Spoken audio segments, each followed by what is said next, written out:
उत्तराखंड पंचायत चुनाव को लेकर आज की सबसे बड़ी खबर है। पंचायत चुनाव पर रोक लगाने से हाईकोर्ट ने इंकार किया और पंचायत चुनाव की प्रक्रिया जैसे चल रही है वैसे ही चलती रहेगी। साथ ही 2 वोटर लिस्ट में नाम वाले कैंडिडेट को लेकर भी बड़ी खबर है। 2 वोटर लिस्ट में नाम होने वाले कैंडिडेट फिलहाल तो चुनाव लड़ सकते हैं, लेकिन अगर वो जीत जाते हैं तो उनके चुनाव को कोर्ट में चुनौती दी जा सकती है, क्योंकि हाईकोर्ट ने साफ कहा है कि 2 वोटर लिस्ट वाले चुनाव नहीं लड़ पाएंगे, यानी कि उनका निर्वाचन असंवैधानिक होगा। लेकिन अभी चुनाव प्रक्रिया काफी आगे बढ़ चुकी है, लिहाजा ऐसे उम्मीदवारों को अभी रोक पाना संभव नहीं है। लेकिन अगर 2 वोटर लिस्ट वाले प्रत्याशी चुनाव लड़कर जीतते हैं तो उनका निर्वाचन पंचायत राज एक्ट के मुताबिक नहीं होगा और उनके चुनाव के खिलाफ कोर्ट का रुख किया जा सकेगा। हाईकोर्ट ने साफ कहा है कि पंचायती राज एक्ट के तहत ही राज्य में चुनाव कराए जाएं।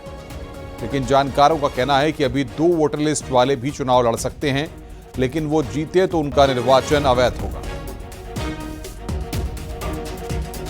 फिर माननीय उच्च न्यायालय ने यही दोहराया कि इलेक्शन रोकने के लिए ना तो याचिका आई थी, ना कोर्ट का यह मत था और ना ही इलेक्शन रोकने की कोई कोशिश याचिकाकर्ताओं की ओर से की गई। जो धारा 9 है पंचायती राज अधिनियम 2016 की, उसके विरुद्ध ना माननीय उच्च न्यायालय ने कुछ कहा है। केवल चुनाव आयोग ने कहा था 6 जुलाई को, जिस पर स्थगन पारित हुआ था, वो स्थगन आज भी यथावत है। और कोर्ट ने भी यही कहा कि भाई इस पर तो कुछ हो ही नहीं सकता है अब, क्योंकि एक्ट से ऊपर तो कोई है ही नहीं।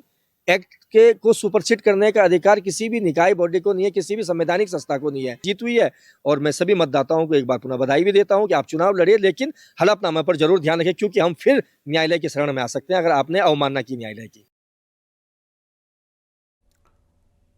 नैनीताल हाईकोर्ट के फैसले के बाद पंचायत चुनाव के लिए उम्मीदवारों को चुनाव चिन्ह बांटने का काम भी शुरू हो गया है।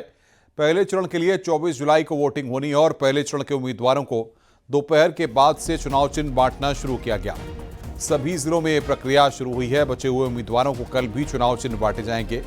उत्तराखंड हाईकोर्ट के फैसले को लेकर आज दोपहर तक सिंबल बांटने का काम रोका गया था।